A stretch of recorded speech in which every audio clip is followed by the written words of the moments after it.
kelas Mistara kali ini kita akan belajar tentang kalor dan perubahan wujud benda.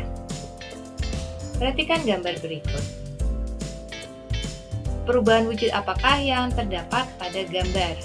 Ya, ini adalah gambar panci berisi air yang sedang dipanaskan. Nah, apa yang terjadi? Ya, ada perubahan wujud menguap. Zat cair dipanaskan sehingga berubah wujud menjadi uap. Yang menjadi pertanyaan adalah, mengapa perubahan wujud tersebut dapat terjadi? Untuk tahu lebih lanjut, mari kita simak penjelasan berikut. Kalor dapat mengubah wujud zat apabila zat tersebut memerlukan atau menyerap kalor secara terus-menerus dan mencapai suhu maksimal.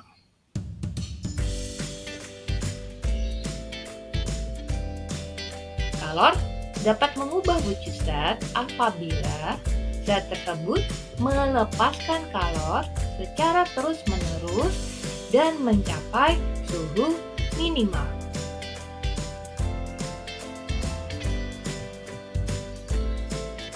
Perhatikan gambar berikut. Manakah perubahan wujud yang memerlukan kalor? Menurut kalian mana ya yang memerlukan kalor? Dan pertanyaan selanjutnya, manakah perubahan wujud yang melepaskan kalor? Yang perlu kalian ingat, ketika memerlukan kalor, maka zat tersebut akan menjadi panas. Kalau melepaskan kalor, maka zat tersebut akan menjadi dingin. Nah, berikut jawabannya. Panah yang berwarna merah memerlukan kalor. Kalau panah yang berwarna abu-abu melepaskan kalor. Jadi perubahan wujud mencair, menguap, menyublim itu adalah perubahan wujud yang memerlukan kalor. Sedangkan membeku, mengembun, dan mengkristal adalah perubahan wujud yang melepaskan kalor. Perhatikan grafik hubungan antara kalor dan sumbu pada air. Nah, sumbu X di sini menunjukkan kalor dengan satuan Joule. Sedangkan sumbu Y di sini menunjukkan suhu dengan satuan derajat Celcius. Nah, perhatikan ini. Pada titik A. Nah, di titik A itu misalnya berarti ini suhunya adalah di bawah 0 derajat Celcius. Berarti ketika A sampai B, A ke B itu adalah berwujud zat padat. Air pada suhu di bawah 0 derajat Celcius berarti air wujudnya zat padat. Nah, ketika di suhu 0 derajat Celcius, maka es atau air yang membeku akan mulai mencair. Ini akan mencair. Berarti di B dan C itu ada perubahan wujud mencair. Kemudian C dan D. Nah, setelah mencair berarti di suhu 0 sampai 100 derajat Celcius wujud zat cair ini adalah cair. Wujud air di sini adalah cair. Kemudian D dan E 100 derajat Celcius ini adalah titik didih air. Sehingga ketika di garis D dan E maka air menguap. Kemudian ketika setelah menguap garis E dan F berarti wujud zatnya adalah uap. Berarti air sudah berwujud uap. Nah, pada saat terjadi perubahan wujud, tidak terjadi perubahan suhu.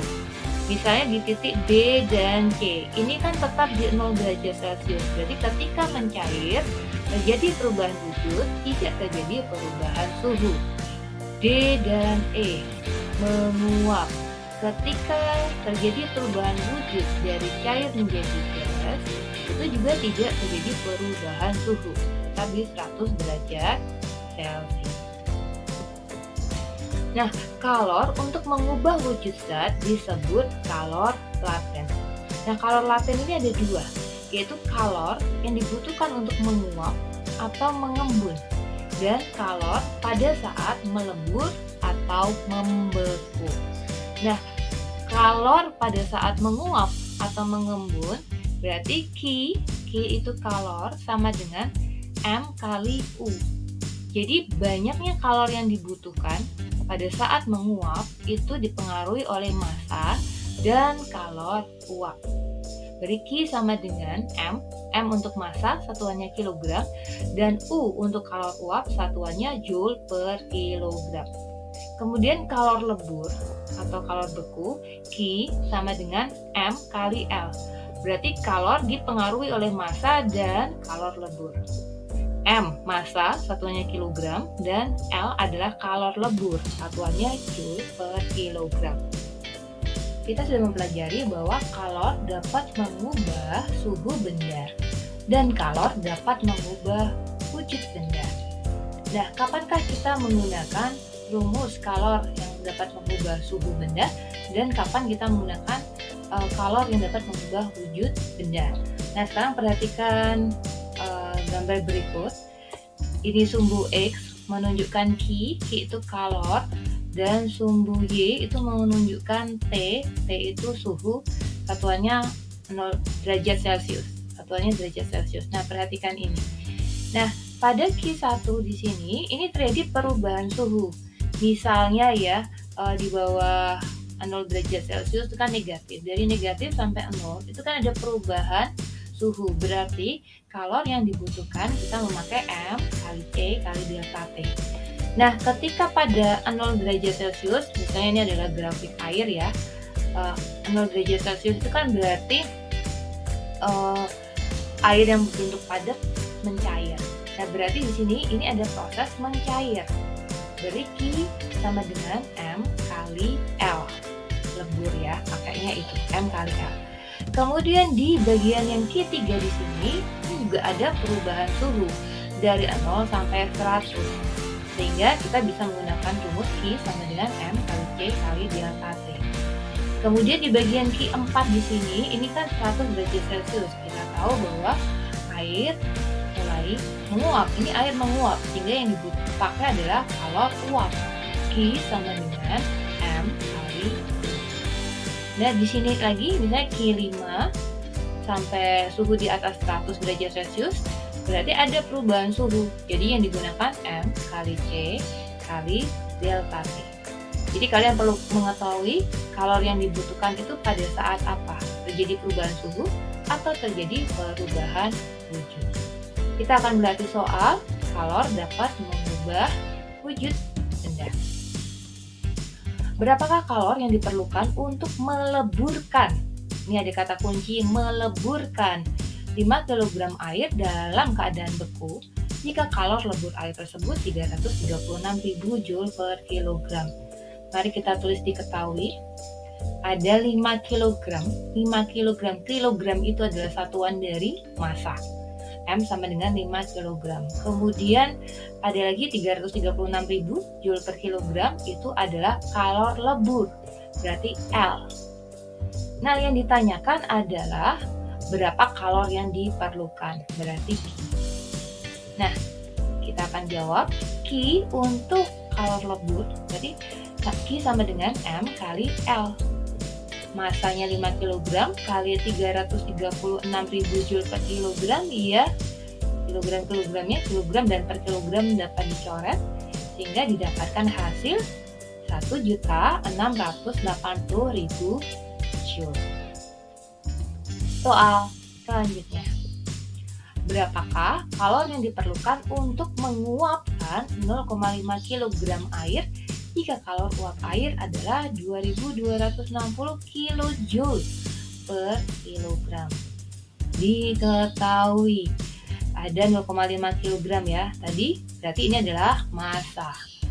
Kemudian ada 2260 kJ per kilogram, berarti ini adalah kalor uap. Yang ditanyakan Q, kalor yang diperlukan untuk menguap.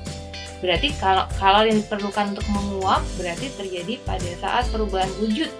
Menguap dari Q sama dengan M kali U. Kita masukkan massa 0,5 kg kali 2260 kJ per kilogram.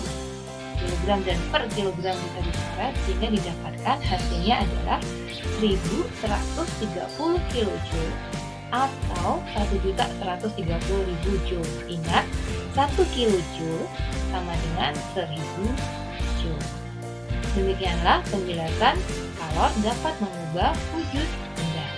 Saksikan terus video di kelas Misara. Selamat belajar!